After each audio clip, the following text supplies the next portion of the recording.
మన ప్రభువును రక్షకుడైన యేసుక్రీస్తు నామములో పరిశుద్ధాత్మల ఆరాధన యోధా సింహం ధ్వని కుటుంబ సభ్యులందరికీ పేరు పేరున నా హృదయపూర్వకమైన శుభాలు. ముందుగా క్రిస్మస్ శుభాకాంక్షలు. అందరికీ నా హృదయపూర్వకమైన వందనాలు తెలియపరుచుకుంటూ ఉన్నాను. అందరూ బాగున్నారా? మంచిది. మరి డిసెంబర్ నెలలో ప్రతి కుటుంబం ఆనందముతో కేరింతలు కొడుతూ మరి ప్రభులో ముందుకు కొనసాగుతున్న దేవుని బిడ్డలందరూ నేను ఎంతగానో ప్రభులో స్తుతిస్తూ ఉన్నాను. ప్రియులారా, మరి ప్రతి వారము కూడా మీకు మంచి వర్తమానాలు కూడా నేను అందించడం జరుగుతుంది. ప్రియులారా, గమనించండి. దయచేసి ప్రతి ఒక్కరు కూడా డేవిడ్ యోధా సింహం ధ్వని టీవీ అనే కార్యక్రమాన్ని మీరు వీక్షించి అనేకులకు మీరు షేర్ చేసి లైక్లు కొట్టి మీరందరూ కూడా సబ్స్క్రైబర్ చేయాలని ప్రభు పేరట నేను మనవులు చేసుకుంటూ ఉన్నాను. అలాగే చాలామంది మరి లైక్ కొడుతున్నారు, వీక్షించి సబ్స్క్రైబర్లు కూడా చేశారు. మంచిది. దేవుడు నిండారుగా మిమ్మల్ని దీవించి ఆశీర్వదించను గాక. ఆమేన్. మంచిది. మరి మనం ఒక టాపిక్లోకి వెళ్దాం. నేను మీ అందరికీ అప్డేట్ చేసినట్టు అంశాన్ని మనము ఈరోజు ధ్యానించబోతూ ఉన్నాం. Praise the lord. హల్లెలూయా. ప్రియులారా, మన ధ్యాన అంశము నక్షత్రం యొక్క మర్మం. చెప్పాలి ఏంటంట? నక్షత్రం యొక్క మర్మం గురించి ఈరోజు మనము ధ్యానించబోతూ ఉన్నాం ప్రియులారా. ఎందుకంటే ఎన్నో సంవత్సరాల నుంచి నక్షత్రాల గురించి వింటున్నాము. అలాగే క్రిస్మస్ యొక్క వర్తమానాలు మేము వింటున్నాము. మాకు అన్నీ తెలుసు, విన్నయ్యే కదా అని అనుకునేవారు ఉన్నారు. మంచిది. దేవుడు మిమ్మల్ని దీవించను గాక. ప్రియులారా, అయితే మనం తీసుకున్న అంశము పాతదైన క్రొత్తదనం. దేవుని యొక్క సేవకుల యొక్క నోట నుండి వచ్చే ప్రతి మాట ఒక క్రొత్తదనం అనేది ప్రభు మర్మయుక్తమైన మాటలు మనకి తెలియపరుస్తూ ఉంటాడు. అందుకోసం మనం ఏం చేయాలంటే వర్తమానం అంటే వాక్యం కొరకు ఎదురు చూస్తూ ఉండాలి. Praise the Lord. వాక్యం కొరకు ఏం చేయాలంట? ఎదురు చూస్తూ ఉండాలి. ఎందుకంటే వాక్యం అనేది మన జీవితాలు సరిచేసేది, మన ప్రవర్తన సరిచేసేది. ఇంకో విషయం చెప్పమంటారా? ఈ వాక్యమే మనల్ని పరలోకానికి నడిపించింది. ఆమేన్. ఇంకో మాట చెప్పమంటారా? ఇదే వాక్యము మనల్ని ఆశీర్వదించింది. హల్లెలూయా. కాబట్టి ప్రియమైన దేవుని బిడ్డలారా, నక్షత్రం యొక్క మర్మం గురించి ఎన్నో నక్షత్రాలు ఉన్నాయి కదా, ఎన్నో నక్షత్రాలు ఉన్నాయి. ఆదికాండము 15వ అధ్యాయం 5వ వచనములో అబ్రహాముకి వాగ్దానం చేశాడు కదా. అలాగే 17వ ఆదికాండం, అదే ఆదికాండం 22:17లో కూడా వాగ్దానం చేశాడు అబ్రహాముకి. నక్షత్రం గురించి దేవుడు అబ్రహాముకి వాగ్దానం చేశాడు.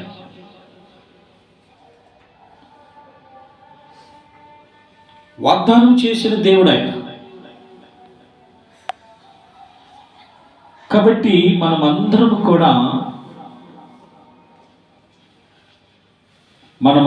కూడా అర్థం చేసుకోవాలి. అబ్రహాముకు చేసినట్టు వాగ్దానం ఈరోజు మనకు కూడా వాగ్దానం చేసిన దేవుడు ఆయన. అబ్రహాముతో ఏం చెప్పాడు? ఒకసారి ఆకాశం వైపు చూడ అన్నాడు కదా. ఆకాశం వైపు చూస్తే ఆకాశంలో ఏమున్నాయి? నక్షత్రాలు ఉన్నాయి, అన్ని స్టార్స్ ఉన్నాయి. నీవు గనక ఆ నక్షత్రాలను లెక్క పెట్టగలిగితే అంతగా నిన్ను నేను ఆశీర్వదిస్తాను అన్నాడు. ప్రైజ్ ది లార్డ్, హల్లెలూయా. దీనికి నక్షత్రం గురించి కొన్ని సూచనలు ఉన్నాయి. ప్రియులారా, గమనించినట్లయితే అబ్రహాముకి ఇచ్చినట్టు వాగ్దానంలో నక్షత్రాలను చూపించి నిన్ను నేను ఆశీర్వదిస్తాను అన్నాడు.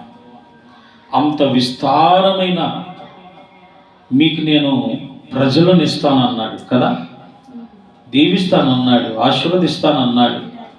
ఇలా ఎన్నో విషయాలు సూచిస్తూ ఉన్నాయి మనకి ప్రియులారా. సో కాబట్టి మనం అందరము కూడా దేని పోలి నడుచుకోవాలనేది కూడా కొన్ని సూచనలు మనకి ప్రభు ఇచ్చాడు. అందుకనే నక్షత్రం యొక్క మర్మం గురించి మీకు నేను కొన్ని విషయాలు చెప్పాలని ఆశపడుతున్నాను.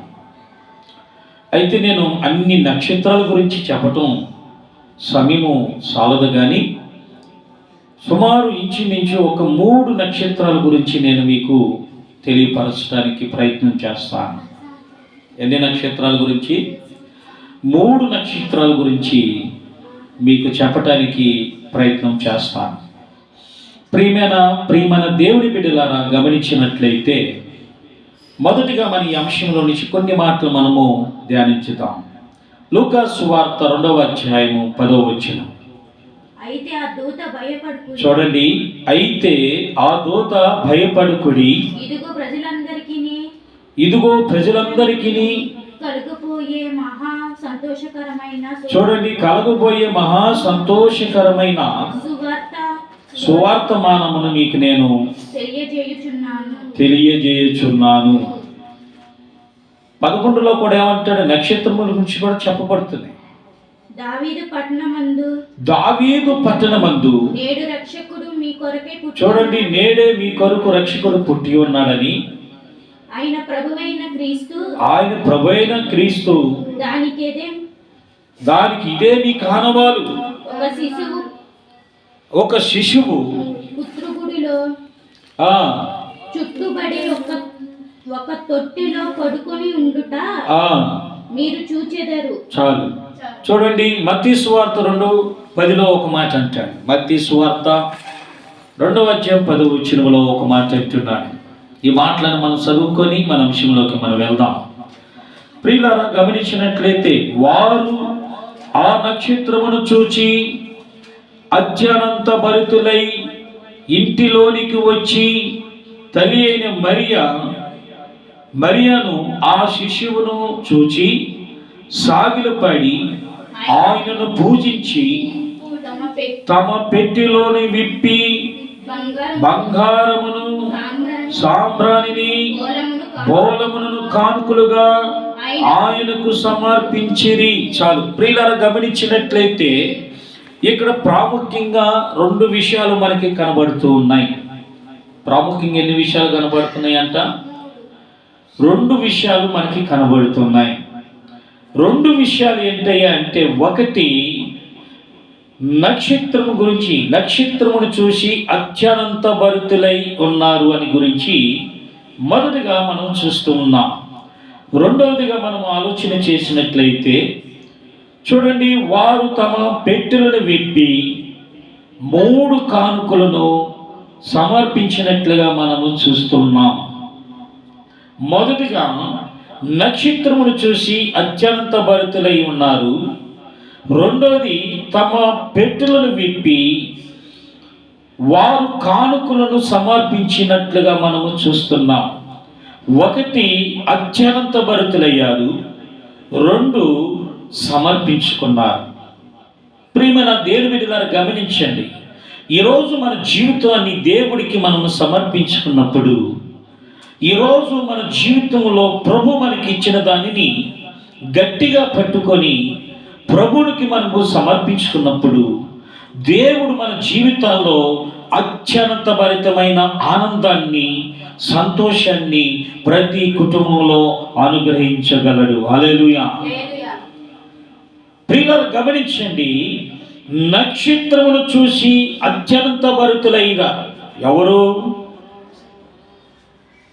అక్కడ చూసినట్లయితే అక్కడ ఉన్న కొంతమంది ప్రజలు అనుకోండి, ఆ నక్షత్రమును చూసి వారు అత్యంత భరితులైపోయారంట. ఎప్పుడైతే సంతోషించారో, ఎప్పుడైతే ఆనందించారో, ఆ ఆనందాన్ని, సంతోషాన్ని అవధులు దాటిపోయి ఏం చేశారు చెప్పండి? తమ పెట్టెలను విప్పి కానుకలను సమర్పించుకున్నారు. ఇటు చూడాలి. ఏం విప్పి ఏం చేశారు చెప్పండి నాకు. ఏం చెప్పారు? వారు తమ పెట్టెలను విప్పి కానుకలను సమర్పించుకున్నారు. అసలు ఎందుకు సమర్పించుకున్నారు? మనం అర్థం చేసుకుంటే ఎందుకు సమర్పించుకున్నారంటే, ఆ నక్షత్రమును చూచి, ఎంత గొప్ప మాట చూడండి మాట.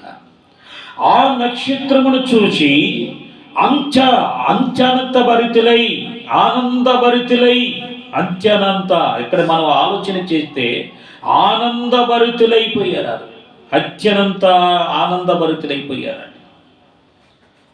చెప్పలేనంత ఆనందం. ఆ ఆనందాన్ని తట్టుకోలేక ఏం చేశారంట? తమ పెట్టెలను విప్పి కానుకలుగా సమర్పించుకున్నారు. ఏంటా కానుకలు? అర్థం చేసుకుంటే, మొదటిగా సాంబ్రాణి, రెండోదిగా బోళం, మూడోదిగా బంగారాన్ని సమర్పించుకున్నారు. అంటే వారు ఆ నక్షత్రాన్ని చూచి ఆనందభరితులైపోయారు, అత్యంత భరితులైపోయారు, ఆనందభరితులైపోయారు. అసలుకి సంతోషానికి అవధులే లేవు వాళ్ళకి. ఏంటా నక్షత్రం? నక్షత్రం చూడంగానే వారు అంత ఆనందం, అంత సంతోషం ఎందుకు వచ్చింది? పిల్లలు గమనించండి. ఈరోజు ఒక మాట మీకు చెప్పాలని ఆశపడుతున్నాను.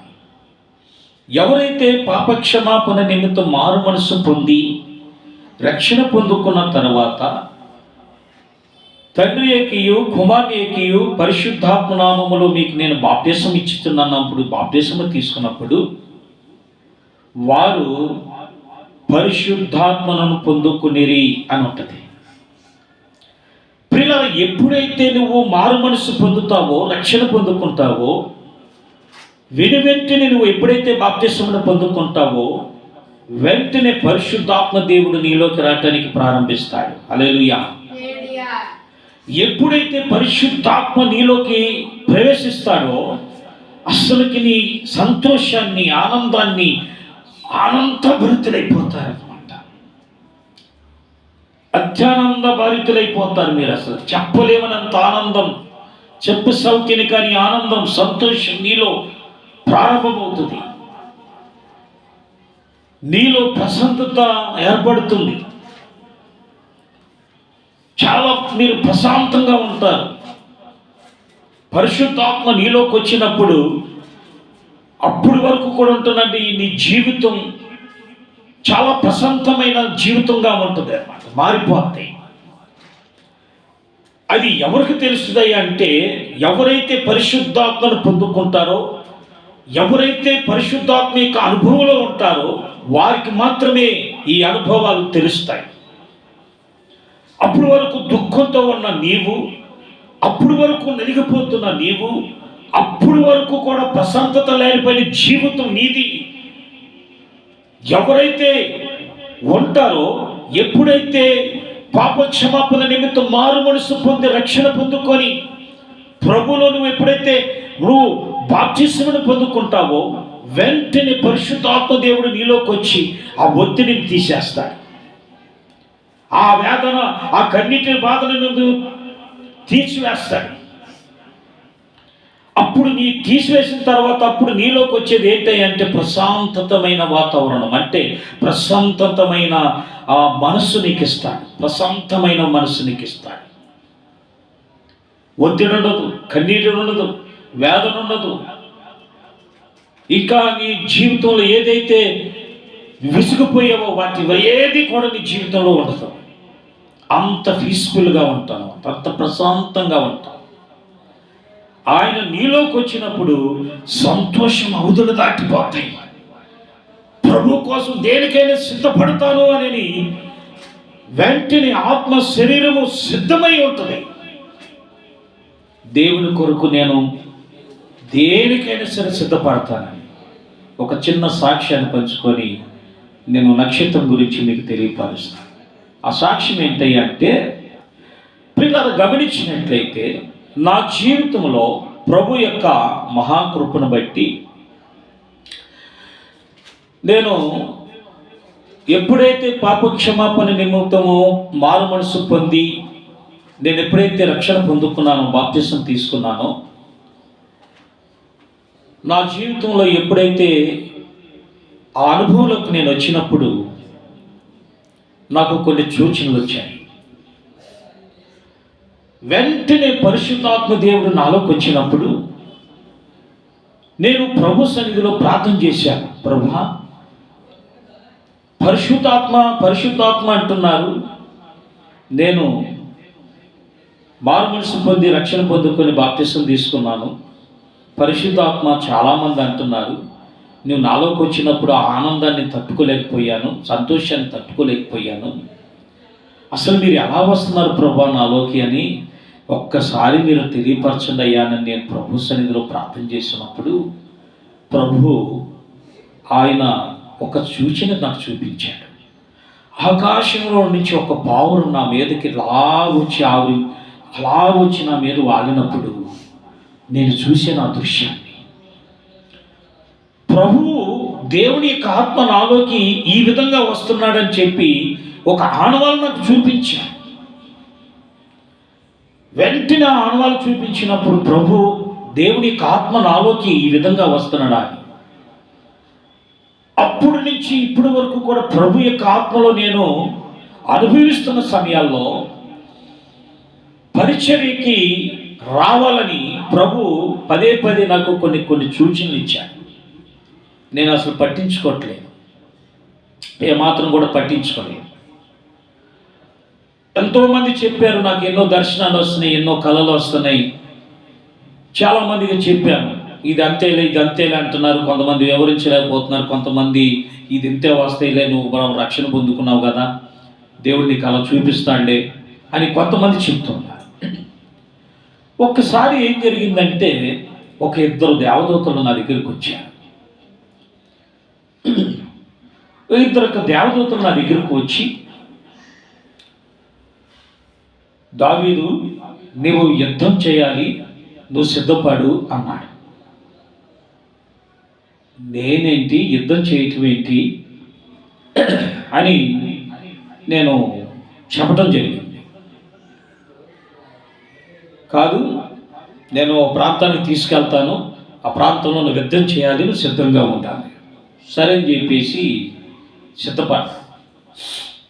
సిద్ధపడిన తర్వాత నన్ను వీళ్ళిద్దరూ తీసుకెళ్ళారు. వీళ్ళిద్దరూ నన్ను తీసుకుని వెళ్ళి ఒక ప్రాంతానికి తీసుకుని వెళ్తే ఒక పెద్ద జనసమూహాన్ని చూపించాడు. వీళ్ళిద్దరూ ఏం చేశారంటే ఒక గ్రౌండ్ చెప్పలేము అసలు. ఆ జనసమూహం కొన్ని వేల లక్షల మంది ఉన్నారు అక్కడ, అంత జనసమూహం ఉన్నారు. వీళ్ళ మీద నువ్వు యుద్ధం చేయాలి అన్నారు. వాళ్ళని చూశాను. ఫస్ట్ ఎంత మటుకు మంచి ఉడుకు మీద ఉన్నాను, చేస్తాను అది ఇది అని అన్నాను. సరే అని చెప్పేసి వారు ప్రేయర్ చేస్తున్నారు. సరే వెళ్ళే ముందు ప్రేయర్ చేసుకోవాలి కదా అని చెప్పేసి వీరిద్దరూ ప్రార్థన చేస్తానంటే ప్రార్థన చేస్తున్నారు.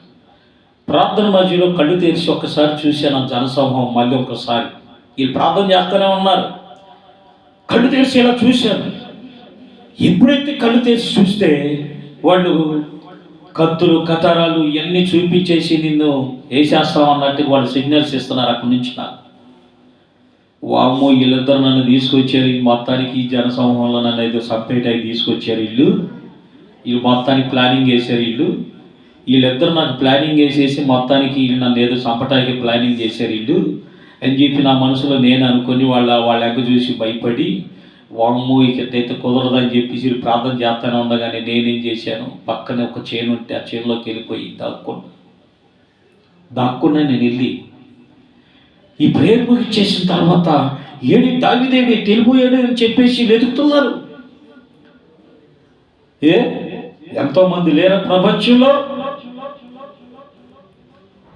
నాలాంటి వాళ్ళు యోధులు, నాలాంటి వాళ్ళు యుద్ధం చేయడానికి వాళ్ళు ఎన్నుకోవటానికి ప్రపంచంలో లేరా ఇంకా?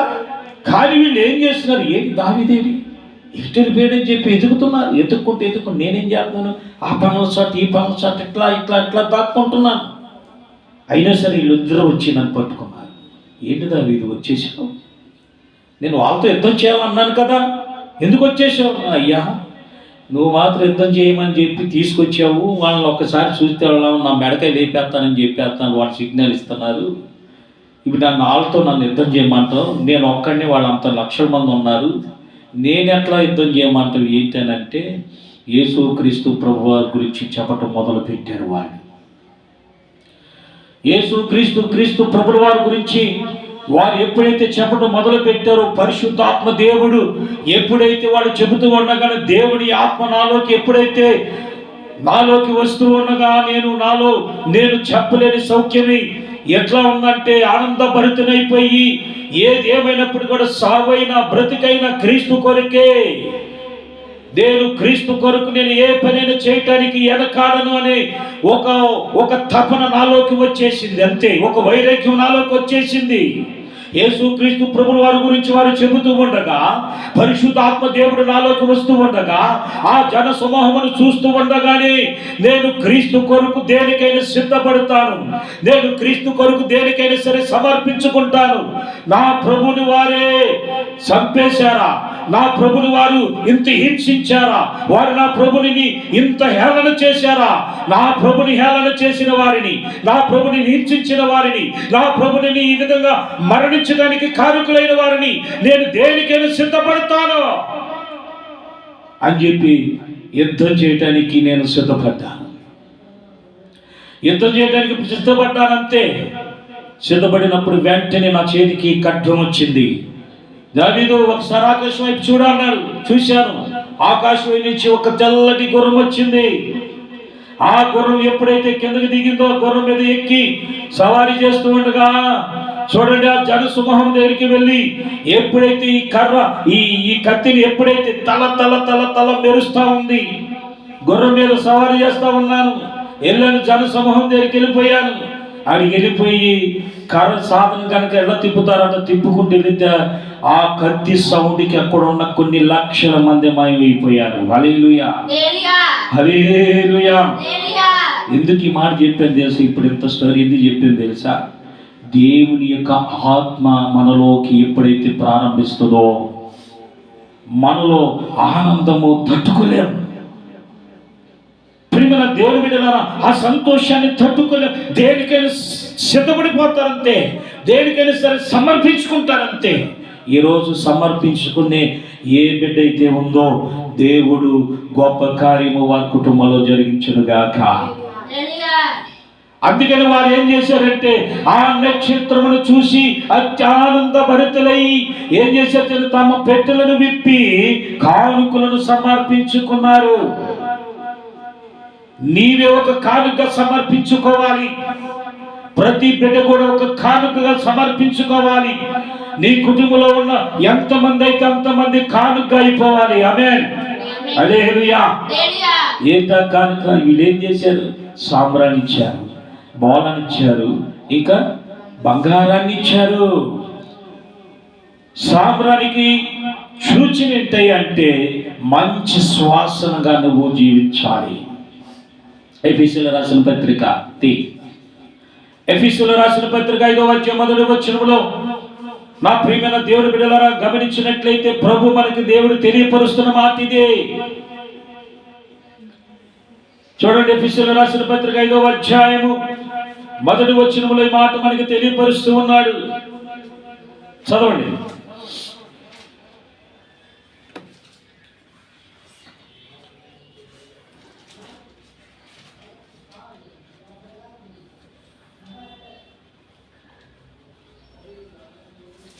ఎఫెసీయులకు రాసిన పత్రిక 5వ అధ్యాయము 1వ వచనం.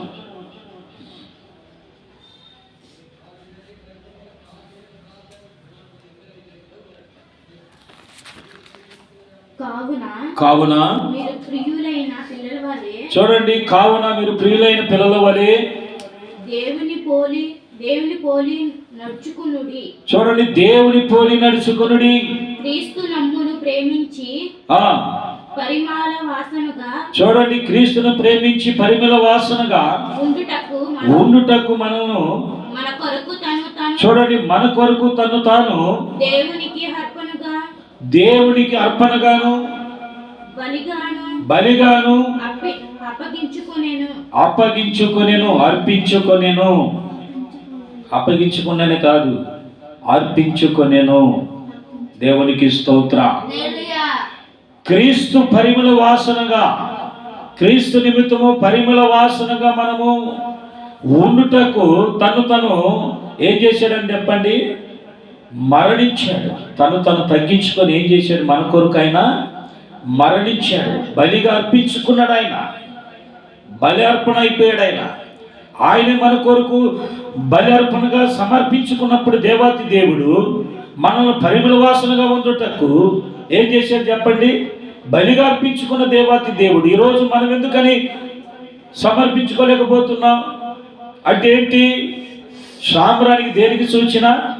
మంచి పరిమళ వాసనగా ఉండుటకు. ప్రియమైన పిల్లల వలె మనము పరిమళ వాసనగా ఉండుటకు తను తగ్గించుకొని మన కొరకు మరణించి బలి అర్పణగా చేసేసుకున్నాడు. ఆయన బలార్పణ అయిపోయాడు. సమర్పించేసుకున్నాడు పరిమళ వాసనగా ఉండటానికి. ఈరోజు ఏ వాసన? వాడు పక్కకి వెళ్తే అదంతా కంపే. ఏం కంపు? భయంకరమైన కంపు, బూతుల కంపు, ఇంకా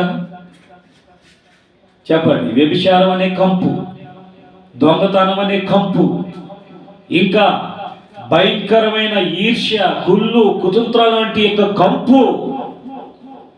వాళ్ళు కూతు కాదు కంపు. అసలుకి పక్కకి వెళ్తే చాలా కంపు, మహా కంపు. ఆ కంపు తట్టుకోలేకపోతున్నాం.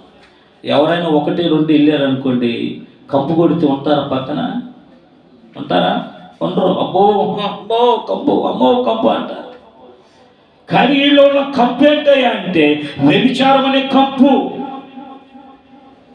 దుర్మార్గుడు ఈ జీవితంలో ఏంటంటే 1 కాదు 2 కాదు, అన్ని కంపే. నీవు పరిమళ వాసనగా రావాలని అంటే ఏం చేయాలి చెప్పండి? నువ్వు సమర్పించుకోవాలి, నీ హృదయాన్ని సమర్పించుకోవాలి. నీవు పరిమళ వాసనగా ఉండటం కోసం తను బలిగా అర్పించేసుకున్నాడు. ప్రభువైన యేసుక్రీస్తు ప్రభువారు సమర్పించేసుకున్నాడు. ఈరోజు మనము కూడా ప్రభువు కోసం మనం సమర్పించుకోవాలి. ఏంటి? నీలో వచ్చే ప్రతి కంపు పోగొట్టుకోవాలంటే ఏం చేయాలి? ఉదక స్నానము చేయించుకోవాలి. ఉదక స్నానం ఎఫెసీయులకు రాసిన పత్రికలోనే ఉంటుంది అన్నమాట. వాక్యమని ఉదక స్నానమును చేయాలి. వాక్యమని ఉదక స్నానమును ఎప్పుడైతే చేస్తావో వెంటనే నీలో ఉన్న కంపంతా పోయిందంతే. కంపంతా పోయి ఏం జరిగింది చెప్పండి? క్రీస్తు పరిమళ వాసనగా నువ్వు తయారవుతావు. హల్లెలూయా. మంచి వాసన వస్తుంది, మంచి స్మెల్ వస్తుంది. సెంటు కొట్టుకుంటే కనుక ఎట్లా వస్తుంది వాసన?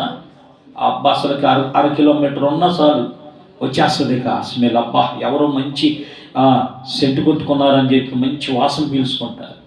ఇంట్లో ఎవరన్నా మంచి కూర వండారు అనుకోండి, మంచి స్మెల్ వస్తుంది. ఎట్లా వస్తుంది? అబ్బా, ఎవరో చేపల కూర వండారు, ఎవరు మాంసం కూర వండారు, ఎవరు ఏదో చేశారు, ఎవరు ఇదో చేశారు, ఇలాంటివన్నీ భలే పీల్చుకుంటారు. ఏమంటే ఇవాళ ఒకరినొకరు కంపు పీల్చుకుంటున్నారు, కానీ మంచి సువాసన పీల్చుకున్న వాళ్ళు చాలా తక్కువ. అందుకని పరిమళ వాసనగా నువ్వు తయారవ్వాలంటే పాపక్షమాపణ నిమిత్తం మారుమనసు పొందాలి, రక్షణ పొందుకోవాలి, బాప్తిసం తీసుకోవాలి, క్రీస్తు రక్త శరీరంలో నువ్వు పాలు పొందుకోవాలి, క్రీస్తు కొరకు రాకడ వరకు కనిపెట్టుకోవాలి, ప్రార్థన చేయాలి, వాక్యం చదవాలి, ప్రార్థనకి వెళ్ళాలి. చెప్పరా? ఇవన్నీ చేయాలా లేదా? చేయాలి. అప్పుడే నువ్వు క్రీస్తు పరిమళ వాసనగా నువ్వు ఉంటావు, మంచి స్మెల్గా, మంచి సువాసనగా ఉంటావు నువ్వు. సాంబ్రాణి దేనికి సాదృశ్యం? సువాసనకు సాదృశ్యం. అంటే ప్రభు అయిన యేసు క్రీస్తు ప్రభుల వారు మంచి సువాసన కోసం తను ఏం చేశారు చెప్పండి? బలిగా అర్పించేసుకున్నాడు ఆయన. ఆమేన్. ఆయన సమర్పించేసుకున్నాడు. ఆయన బలిగా అర్పించేసేసాడు మన కోసం మరణించేశాడు ఆయన మన కోసం మరణించిన దేవాతి దేవుడు. ఈరోజు మనం ఏం చేయాలి? దేవుడి కొరకు సమర్పించుకోవాలి. రెండోది ఏంటిది? బోళానికి దేనికి సాదృశ్యం? దేనికి సాదృశ్యమయ్యా అంటే చేదు అంటే శ్రమలకు సాదృశ్యం. యేసుక్రీస్తు ప్రభుల వారు ఆయన శ్రమ అనుభవించాడు. ఎవరి కోసం అనుభవించాడు? నీ కోసం, నా కోసం ఆయన శ్రమలు అనుభవించాడు. శ్రమలు ఒకటేనా? ఆ శ్రమల్లో ఎన్ని పరిస్థితులు వచ్చినాయి అంటావు?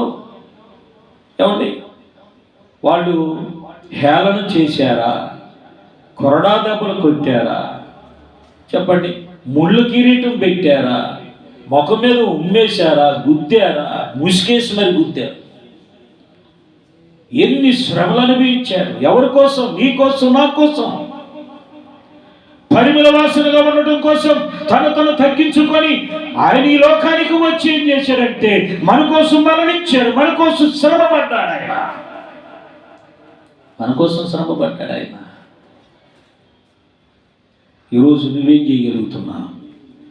అంత శ్రమ వచ్చిందంటే ఏం చేశాడు దేవుడు? అన్నీ శ్రమలే. ఏంటంట? అన్నీ శ్రమలే.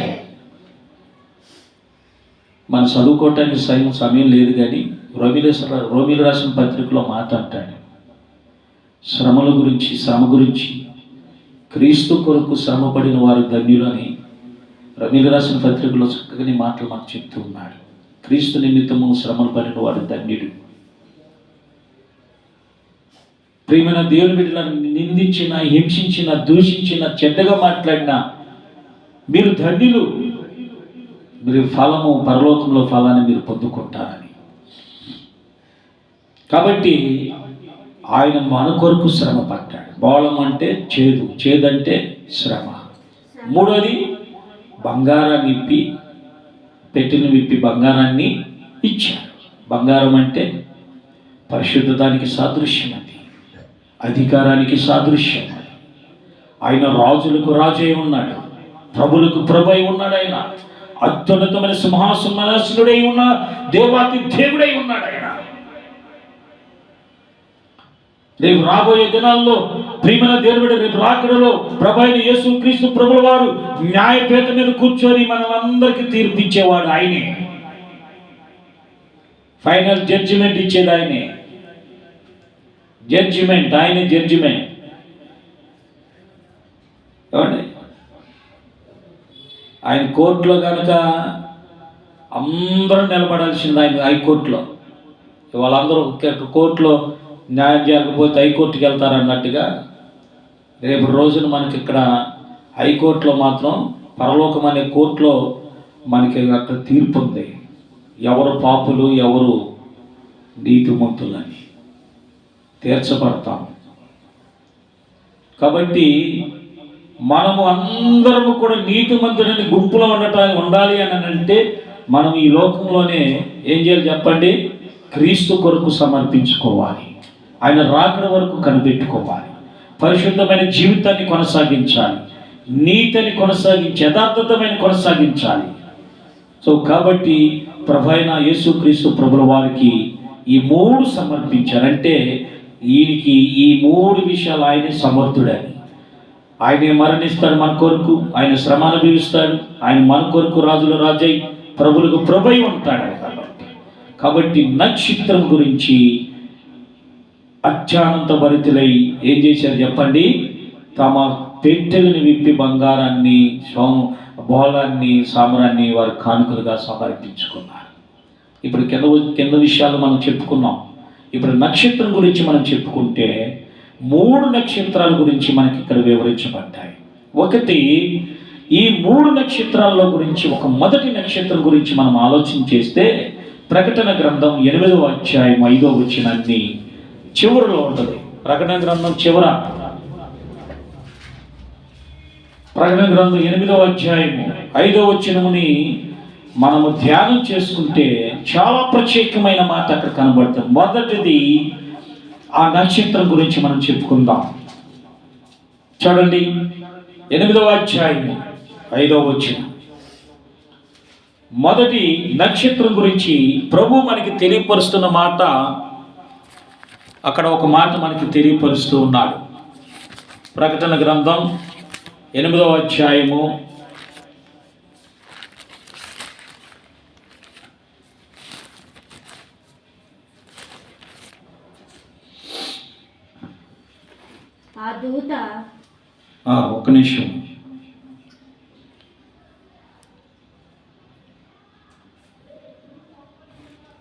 8వ అధ్యాయము చదవండి.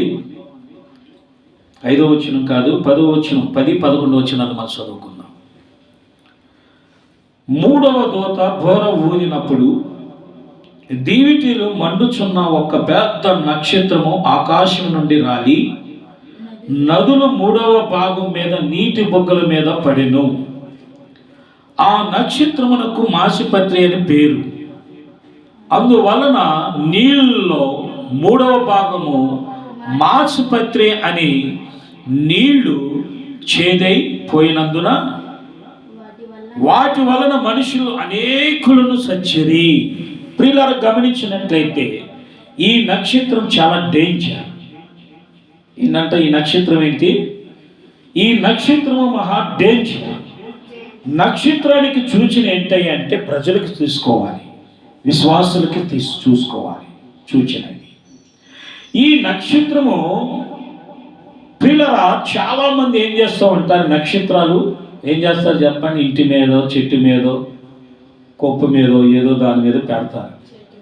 అసలు నక్షత్రం అనేది దానికి సాదృశ్యం ఏంటి అనేది మనం ఆలోచన చేస్తే దాన్ని బట్టి మనం నడుచుకోవటానికి, మనం చెట్ల మీద, ఇళ్ళ మీద పెట్టుకోవటానికి కొద్దిగా ఆస్కారం ఉంటుంది.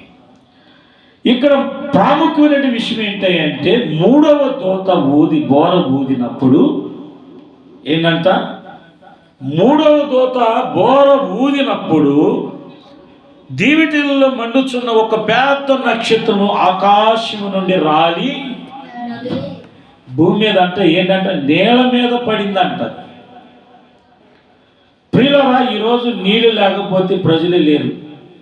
నీళ్ళు ఉండాలంటే తాగటాకైనా, స్నానం చేయటాకైనా, బట్టలు ఉతుక్కోవాలన్నా, దేనికైనా సరే నీళ్ళు అవసరం. నీళ్ళు లేనిదే అవసరం, నీళ్ళు లేకుండా అవసరం ఏది లేదు. అందుకనే ప్రభు ఏం చేశాడంటే ఈ భూమండలం మీద ఏం చేశాడు చెప్పండి? పంచభూతాలను పెట్టాడు. ఏం పెట్టాడు? పంచభూతాలు తెలుసా నీకు? పంచభూతాలు ఏంటి తెలుసా? పంచభూతాలంటే భూమి, ఆకాశం, నీళ్లు, నిప్పు, ఇంకా ఎన్నొచ్చినాయి? భూమి, ఆకాశం, నీళ్లు, నిప్పు, ఇంకేముంది? మొత్తం ఐదు రకాలు ఉన్నాయి. నీళ్లు, నిప్పు, భూమి, ఆకాశం, ఇంకోటి మొత్తం పంచభూతాలు. ఈ మొత్తానికి 5 మనకి సమకూర్చారు. భూమి, ఆకాశము, నీళ్లు, అగ్ని, ఇంకొకటి ఉంది, అది గుర్తుకు రావట్లేదు. ఏదైనప్పటికీ కూడా పంచభూతాలు పెట్టాడు కదా. సో కాబట్టి ఈ 3 దూత ఏం చేసింది?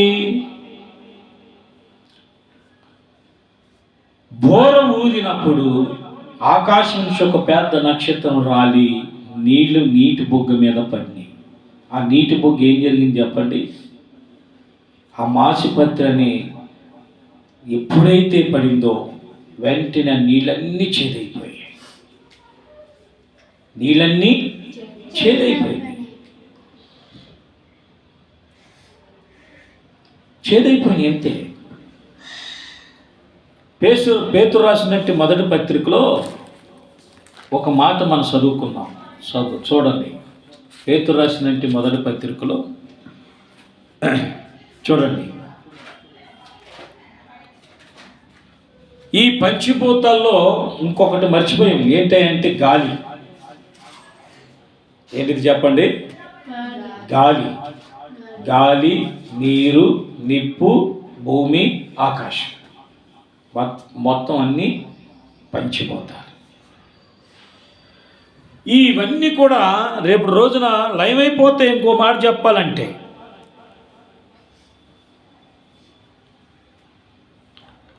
ప్రియమైన దేవుని బిడ్డలారా, గమనించినట్లయితే ఈ విషయాలన్నీ కూడా ప్రభు మనకి తెలియపరుస్తున్న మాటలు ఇవన్నీ. ఈ పంచభూతాలు కూడా ఇవన్నీ కూడా మనకి తెలియపరుస్తూ ఉన్నాడు. అందుకనే ఈ మొదటి నక్షత్రం ఏంటంటే, ఈ నక్షత్రం అనే ప్రజలలో నుంచి ఎవరైనా సరే, ఈ ప్రజల్లో ఎవరైనా ఒక వ్యక్తి చాలు 10 మందిని చెడగొట్టడానికి. ఒక వ్యక్తి చాలు 10 మందిని చెడగొట్టడానికి. అయితే ఈ నక్షత్రం ఏం చేసిందంటే, కొన్ని లక్షల ప్రజలను ఏం చేసింది చెప్పండి? చేదుగా చేసి విషమైపోయి ఏం చేసిందంట? ప్రజలని చంపేసేసిందంట. అక్కడ ఉంది కదా ఆ మాట. అందరూ అది తాగి ఏం చేశారంట? మరణించినట్లుగా చూస్తున్నాం. అంటే ఈ నక్షత్రం ద్వారా పెద్ద భయంకరమైన డేంజర్ ఏంటి అంటే, ఈ నక్షత్రం ద్వారా అనేక మంది చనిపోతున్నారు. అనేక మంది చనిపోయారు. ప్రకటన 8, 10, 11 వచనాలు. 10వ వచనంలో చదువు. మూడవ దూత ఘోరమని ఊదినప్పుడు దివిట వలె 3 నుంచి ఒక పెద్ద నక్షత్రం ఆకాశం నుండి రాలి నదులు 3వ భాగం మీదను నీటి బుగ్గల మీదను పడెను. నీటి బుగ్గ మీద పడెను. ఏమనంటాడు? పెద్ద నక్షత్రం ఆకాశం నుండి రాలి నదులు 3వ భాగం మీద నీటి బుగ్గ మీద పడెను. పెద్ద నక్షత్రము ఆకాశం నుంచి రాలి ఏం చేసిందంటే, నీటి బుగ్గ మీద పడగానే ఏమైపోయారంటే, మాసిపత్రి అని పెట్టి, చూడండి, ఆ నక్షత్రమునకు మాసిపత్రి అని పేరు. ఆ నక్షత్రంకు పేరేంటి చెప్పండి? మాచిపత్రి అని పేరు. అందువలన నీళ్ళు 3వ భాగం అంతా కూడా మాసిపత్రి అయ్యను. నీళ్లు చేదైపోయినందువలన మనుషులలో అనేకులు చచ్చిరి. ఇప్పుడు ఆ నక్షత్రం పేరేంటి చెప్పండి? మాసిపత్రి. ఇప్పుడు చాలా మంది ఏం చేస్తుండే, నాకు ఆ పేరు, నాకు ఈ పేరు, చిన్ని, బుట్టి, బొన్ను పిలుచుకుంటూ ఉంటారు కదా. చిన్నమ్మ, పెద్దమ్మ, చిన్న డాడీ, పెద్ద డాడీ, చిన్నమ్మ, పెద్దమ్మ, ఇలా పిలుచుకుంటారు కదా. ప్రియమైన దేవుని బిడ్డలారా, గమనించండి, ఈ నక్షత్ర పేరు ఏంటంటే మాసిపత్రి. మాసిపత్రి. ఈ నక్షత్రం గల పేరు ఏంటంటే మాసిపత్రి. ఏం చేసింది చెప్పండి? దానికి సాదృశ్యం చేదు. చేదు తన జీవితంలో ఎవరైతే కుళ్ళు కుతంత్రాలు కలిగి ఉంటారో పక్కన కూడా ఏం చేస్తాడు? చెడగొట్టేస్తారు. అది ఒక సామెత ఉంది. ఏమంటారు? మేసే గాడిదనంట కూసే గాడిద వచ్చి చెడగొట్టినట్టుగా ఏం చేస్తాం చెప్పండి? వీడు చక్కగా ప్రార్థన చేసుకుంటాడు, వాక్యం చదువుకుంటాడు, చక్క మందిరానికి వెళ్తాడు, ఏమండి మంచి సహవాసం చేస్తూ ఉంటాడు. ఇది చేసిన ఏం చేశాడో చూసి వాడు వారవలేక, తట్టుకోలేక, ఈయన ఏ విధంగా సరే చెడగొట్టాలని చెప్పి ఏం చేస్తాడు చెప్పండి? వాడి మీద పగబట్టి పన్నాగం చేసి ఏం చేస్తాడు? ఎత్తైనా సరే వాడిని దారి మళ్ళించి ఈయన్ని చెడగొట్టాలని చెప్పి ఏం చేస్తారు చెప్పండి? తీయటి మాటలు చెబుతారు. కానీ ఆ తీయటి మాటలు ఏంటి అంటే చేదు ఉంటుంది, కుళ్ళు కుతంత్రాలు ఉంటాయి. దాని వెనకాల ఎంత భయంకరమైన పరిస్థితి ఉంటుందో చూడండి. దాని వెనక వచ్చే పరిణామం ఎలా ఉంటుందంటే, మరణమైపోతారు, చనిపోతారు, బాధల్లో పడిపోతారు, చిక్కుల్లో పడిపోతారు, అప్పుల్లో పడిపోతారు, కోర్టు సమస్యలు, కేసులు, ఇవన్నీ భయంకరమైన పరిస్థితులు వచ్చేస్తాయి. అందుకనే చాలా జాగ్రత్త ప్రియమైన దేవుని బిడ్డ. దేవుని నమ్ముకున్న ప్రతి బిడ్డ జ్ఞాపకం చేసుకున్నాడు. దేవుడు మనకి ఏదైతే జ్ఞానం ఇచ్చినా జ్ఞానం ప్రకారంగా మనం నడుచుకోవాలి. మనుషుల జ్ఞానం వ్యర్థం. ఈ లోకపు మాటలు మీరు వినొద్దు. దేవుని మాట మాత్రమే మీరు వినాలి. వాక్యం ఏం సెలవిస్తుందో ఆ వాక్యాన్ని బట్టి మనము నడుచుకోవాలి. ఎందుకంటే వాక్యమే జ్ఞానము, జ్ఞానమే వాక్యము. సో కాబట్టి ప్రభు మనకి తెలియపరుస్తున్న మాట ఏంటి? నా కుమారుడా, నీవు నా ఉపదేశాన్ని మరవకు, జ్ఞానాన్ని పొందుకో అని చెప్తే వెండిని సంపాదించిన జ్ఞానాన్ని సంపాదించుకోని అంటాడు సామెతల గ్రంథంలో. ఈరోజు చాలామంది జ్ఞానం లేక ఈ లోకంలో పడిపోతున్నారు. దేవుని యొక్క జ్ఞానం లేక, దేవుని యొక్క ఆత్మ లేకుండా వారి ఇష్టానుసారమైన పరిస్థితులు లోకంలో పడిపోతూ ఉన్నారు. పడిపోయి ఏం చేస్తున్నారు చెప్పండి? చేదైపోతున్నారు, అంటే శ్రమ అయిపోతున్నారు, శ్రమకు గురైపోతున్నారు. చేదనగా భయంకరమైన డేంజర్స్లోకి వెళ్ళిపోతున్నారు, మరణపాసంలోకి వెళ్ళిపోతున్నారు, మరణ ఉచ్చిలోకి వెళ్ళిపోతున్నారు, రోగపీడితమైన పరిస్థితుల్లోకి వెళ్ళిపోతూ ఉన్నారు జ్ఞానం లేక.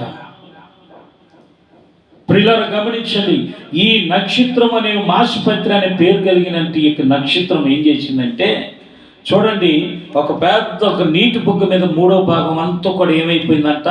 విషమైపోయిందంట. ఇప్పుడు ప్రజలందరూ ఏం చేయాలి? ఇప్పుడు ఆ నీటి బుగ్గని ఏం చేస్తారు చెప్పండి? అందరూ నీళ్లు తాగి బ్రతకాల్సిందే. కానీ ఏం జరిగిందంటే, ఆ నీటి బొగ్గు మీద పడినంత ఆ నక్షత్రం చేదైపోయి కొన్ని లక్షల మంది ఏం చేసింది చెప్పండి? భయంకరమైన శ్రమకు తీసుకెళ్ళిపోయింది. అది జాగ్రత్త ప్రియులారా. ఈ నక్షత్రంతో చాలా మీరు జాగ్రత్తగా ఉండాలి. అంటే ఈ నక్షత్రం గలంటే పేరు గలంటే ఈ నక్షత్రం, ఈ పేరు గలంటే వారు ఎవరైనా సరే, మన సమాజంలో ఎవరైతే దేవునికి వ్యతిరేకంగా ఉంటారో, దేవునికి విరోధంగా ఉంటారో, వాళ్ళు మన మధ్యలోకి జ్వరపడి ఏం చేస్తారు చెప్పండి? తీయటి మాటలో చేదుగా వారు చేసే పరిస్థితి, ప్రతి మాట పసిగట్టి మనం చాలా జాగ్రత్తగా నడుచుకోవాలని, మెలుగు కలిగి ఉండాలని ప్రభు విషయంలో మీకు తెలియపరుస్తున్నా. చాలా జాగ్రత్తగా మనం మెలుగు కలిగి మనము ముందుకు వెళ్ళాలి. ఎటువంటి భయంకరమైన నక్షత్రాలు కలిగినట్టు వారు ఎంతోమంది ఉన్నారు ప్రియులారా. జాగ్రత్త. దేవునికి విరోధులు, దేవునికి శత్రులైనట్టు వారు దేవుని బిడ్డలను పాడు చేయాలని చెప్పేసి వారు మన మధ్యలోకి వచ్చి ఏం చేస్తారు చెప్పండి? మనల్ని మరణపాసంలోకి నడిపించి తీసుకెళ్ళిపోయే పరిస్థితి తీసుకొస్తారు వాళ్ళు. అందుకని ఇటువంటి భయంకరమైన నక్షత్రం గల పేరు గల వాళ్ళు ఎవరైతే ఉంటారో వారితో చాలా జాగ్రత్తగా మనం నడుచుకోవాలి. సో కాబట్టి ఈ మాసుపత్రి అనే నక్షత్రంతో మనం చాలా జాగ్రత్తగా మెలుకు కలిగి, జ్ఞానం కలిగి, యుక్తి కలిగి మనం నడుచుకోవాలి. ఇక రెండోదిగా మనం ఆలోచన చేస్తే, రెండో నక్షత్రం గురించి మనం చూస్తే అటు ఇటు నడుచుకుంటూ వెళ్ళే పరిస్థితి అన్నమాట. వీళ్ళు ఎలా ఉంటారంటే అటో కాలు ఇటో కాలు వేసి నడిచే పరిస్థితి. అటువంటి నక్షత్రం కలిగిన వాళ్ళు ఉండాలి. చూడండి, యోధా రాసిన పత్రిక ప్రకటన గ్రంథం పక్కనే ఉంటుంది. చూడండి, ప్రకటన గ్రంథం 1వ అధ్యాయం పక్కన పేజీలో ఉంటుంది. చూడండి, యోధా రాసిన పత్రిక 1వ అధ్యాయము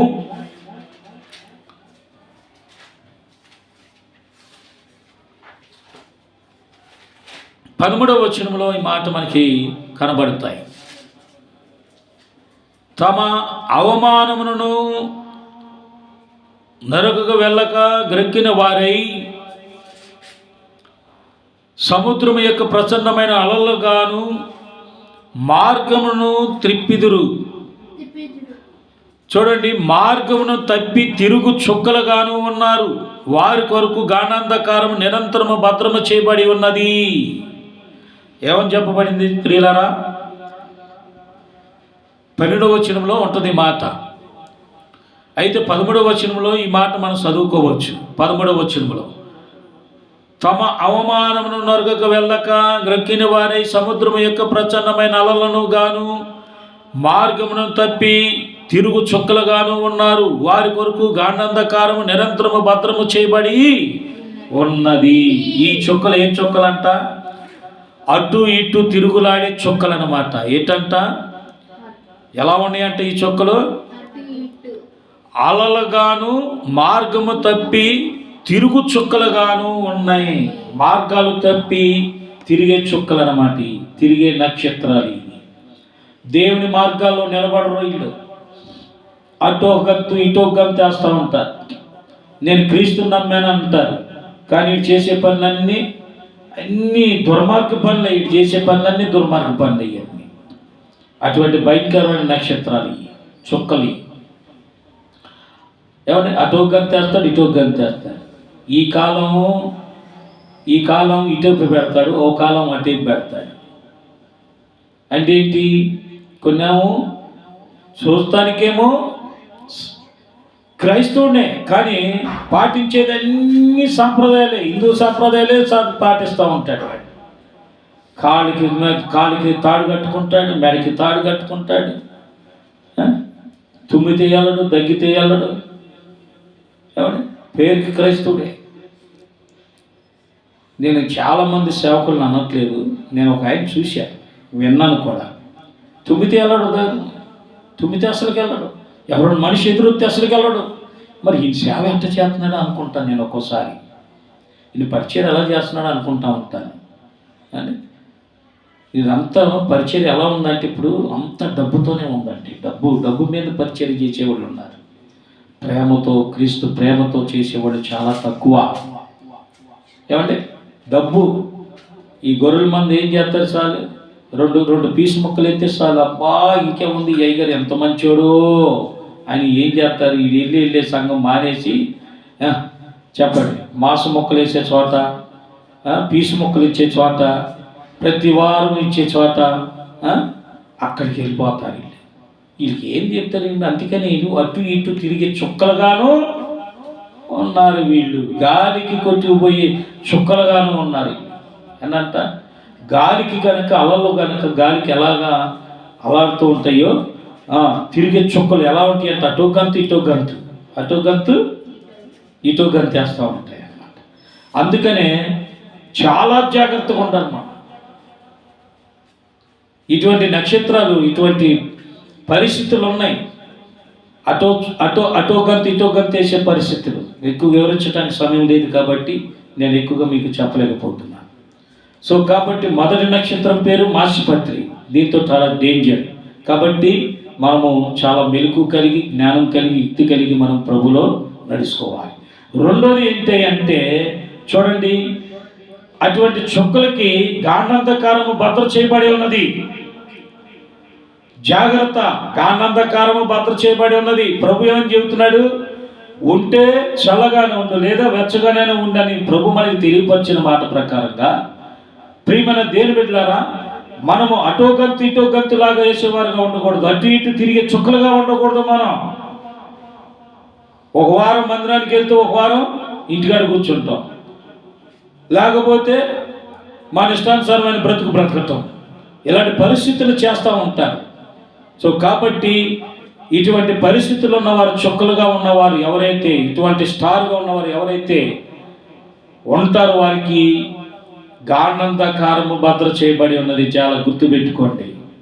అటువంటి గాఢాంధకారంలోకి మనం వెళ్ళిపోకోకుండా, ప్రభు గాఢాంధకారపు లోయలో పడినాను కూడా మనం లేవనెత్తే దేవుడు మనకు ఉన్నాడు. సో కాబట్టి పడిపోకోకుండా మనము చాలా జాగ్రత్తగా, మొదటగా చెప్పుకున్న మాట ప్రకారంగా మనము వాక్యానుసారంగా మనం బ్రతికితే ఖచ్చితంగా ప్రభు మనల్ని, ఆయన మార్గంలో మనల్ని ఆశీర్వదించడానికి అవకాశము ఉంటుంది. సో కాబట్టి చాలా జాగ్రత్తగా మనము వెలుగు కలిగి ప్రభువులో మనం నడుచుకుందాం. మూడో స్టార్ గురించి మనం చెప్పుకుందాం. మూడో స్టార్ గురించి మనం చెప్పుకుంటే దానియేలు గ్రంథం 12వ అధ్యాయము 3వ వచనంలో ఒక మాట అంటున్నాడు. దానియేలు గ్రంథం చూడండి, దానియేలు గ్రంథం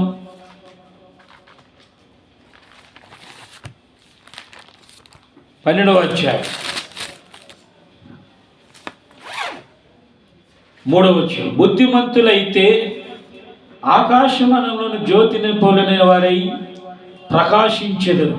నీతి మార్గమును అనుసరించి నడుచుకున్నట్లు ఎవరు అనేకులు తిప్పుదరో వారు నక్షత్రం వలె నిరంతరము ప్రకాశించెదరు. దేవునికి స్తోత్రం. ఈ 3వ నక్షత్రం ఏంటంట? బుద్ధిమంతులుగా ఉన్నారు. బుద్ధిమంతులైతే ఈ 3వ నక్షత్రం గురించి మనం చెప్పుకుంటే, ఈ 3వ నక్షత్రంలో ఉన్నట్టు గుణాలు ఏంటి చెప్పండి? 1, బుద్ధిమంతులుగా ఉండాలి. 2వదిగా ఆకాశమండలంలో జ్యోతులు పోయిన వారుగా ప్రకాశించాలి. 3వదిగా నీతి మార్గంలో నడుచుకున్న వారుగా ఉండాలి. ఎవరైతే అనేకులు దేవుని వైపు త్రిప్పుతారో వారు ఆకాశ నక్షత్రములే నిరంతరము ప్రకాశిస్తారు. ప్రకాశించేవారుగా ఉంటారు. అంటే ఇక్కడ ఎన్ని విషయాలు ఉన్నాయి? 1, బుద్ధిమంతుడిగా ఉన్నాడు. 2వది చెప్పండి. 1 బుద్ధిమంతులుగా ఉన్నారు. వాళ్ళు ఈ స్టార్లో ఉన్న గుణం ఏంటి? 1 ఆ వాళ్ళు ఉన్న గుణం ఏంటి అంటే బుద్ధి. 2వది జ్యోతిని పోలిన వారుగా ఉన్నారు, ప్రకాశిస్తున్నారు. 3వదిగా నీతిగా ఉన్నారు. 4వదిగా ఏం చేశారు చెప్పండి? అనేకులను దేవుని వైపు తిప్పేవారుగా ఉన్నారు. ఈరోజు ప్రియులారా గమనించండి, మనం నీతిని అనుసరించాలి, జ్యోతిని పోలిన వారుగా ప్రకాశించబడాలి, బుద్ధిమంతులుగా మనం జీవించాలి. 4వదిగా మనం ఏం చేయాలి? అనేకులను దేవుని వైపు త్రిప్పేవారుగా మనం ఉండాలి. అటువంటి స్టార్గా మనం ఉండాలి. ఈ 4 గుణాలు మనం ఈ స్టార్లో ఉన్నాయి కాబట్టి నిరంతరము ప్రకాశిస్తున్నట్టు. దేవునికి స్తోత్రం. చెప్పండి. నిరంతరము ప్రకాశిస్తుంది. ఇక సావు లేదు, మరణం లేదు. ఇక చెప్పండి, మరణం లేదు ఇక వాళ్ళకి. సో కాబట్టి ఆకాశంలో ఉన్న నక్షత్రములను వారు నిరంతరమును ప్రకాశించేవారు. 4 గుణాలు ఉండేవారు.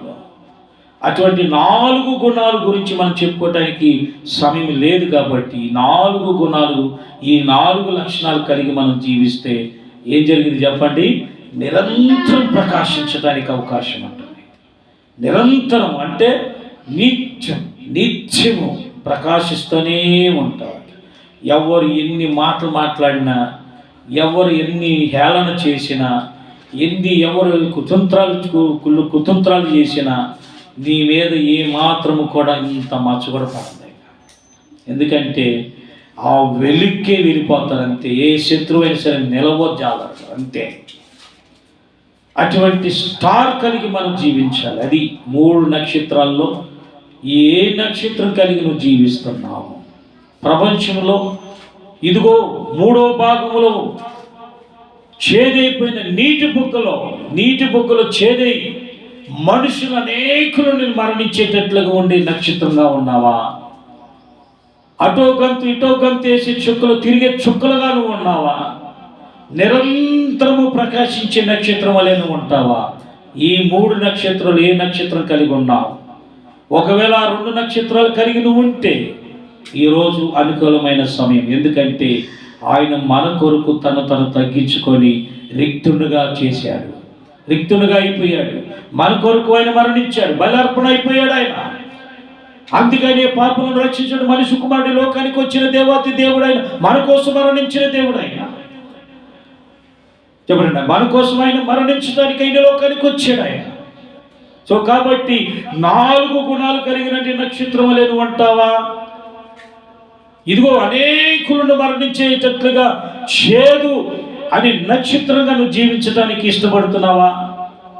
అటో గంతు ఇటో గంతు సాంప్రదాయాలతో మునిగి తేలిపోయేటట్లుగా అటో గంతు ఇటో గంతు తిరిగే చుక్కలుగా నువ్వు ఉంటావా? ఈ రోజు నువ్వు ఒక తీర్మానంలోకి రా. ఒకవేళ నువ్వు 3వ నక్షత్రంగా నిరంతరంగా నువ్వు ప్రకాశించాలంటే ఈ 4 గుణాలు నీలో నీవు ఉండాలి. ఈ 4 గుణాలు నువ్వు కలిగి ఉంటే నిరంతరం నువ్వు ప్రకాశించడానికి అవకాశం ఉంటుంది. ఏ నక్షత్రం కలిగి నువ్వు జీవిస్తావో ఈరోజు ప్రభు నీకు ఇస్తున్న ఈ సమయాన్ని బట్టి, ప్రభు నీకు ఇచ్చిన కృపను బట్టి ఈరోజు ఇదే అనుకూలమైన సమయం కాబట్టి ప్రభువులో నువ్వు తీర్మానం చేసుకో, ప్రార్థన చేసుకో. దేవుడు ఖచ్చితంగా నిరంతరంగా ప్రకాశించేటట్లుగా ప్రభు నిన్ను నడిపించునుగాక. ఆమేన్. దేవుడు తన వాక్యం మన వినికిడిలో దీవించి ఆశీర్వదించునుగాక. ఆమేన్. ప్రార్థన చేసుకుందాం.